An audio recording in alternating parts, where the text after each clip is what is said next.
حال ہی میں پاکستان کی فیڈرل انویسٹیگیشن ایجنسی نے 5 لوگوں کو گرفتار کیا جن پر الزام ہے کہ انہوں نے اسرائیل میں کام کیا اور مشکوک ٹرانزیکشنز کے ذریعے پیسے پاکستان بھیجے۔ یہ تو آپ کو پتہ ہی ہوگا کہ پاکستانی شہری اپنے پاسپورٹ پر اسرائیل کا سفر نہیں کر سکتے۔ اس کی وجہ یہ ہے کہ پاکستان اسرائیل کو ملک کے طور پر تسلیم ہی نہیں کرتا، لیکن ڈوئل نیشنل یا دوہری شہریت رکھنے والے پاکستانی اپنے دوسرے پاسپورٹ پر اسرائیل کا سفر کر سکتے ہیں۔ لیکن آخر پاکستان اسرائیل کو ملک تسلیم کیوں نہیں کرتا؟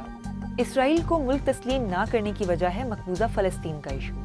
پاکستان اسرائیل کو ملک تب تسلیم کرے گا جب میجورٹی عرب ممالک ایسا کریں گے۔ OIC میں شامل زیادہ تر ممالک اسرائیل کو ملک تسلیم کرتے ہیں، لیکن پاکستان ایسا نہیں کر سکتا جب تک کہ فلسطینیوں کی سیٹسفیکشن کے مطابق عرب ممالک 2 اسٹیٹس بنانے کے سلوشن پر عمل نہ کریں۔ مگر کیا کبھی پاکستان کے اسرائیل کے ساتھ تعلقات رہے ہیں؟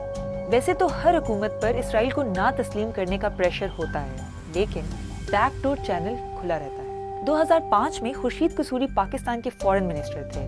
انہوں نے اس وقت کے اسرائیل کے فورن منسٹر سلوان شلوم سے ترکی میں ملاقات کی۔ پاکستان میں اسرائیل کے ساتھ تعلقات بہتر کرنے کی تجویز پرویز مشرف کے دور میں بھی سامنے آئی، لیکن عوام نے ان پر اسرائیل سے دوستی کرنے جیسے الزام لگائے۔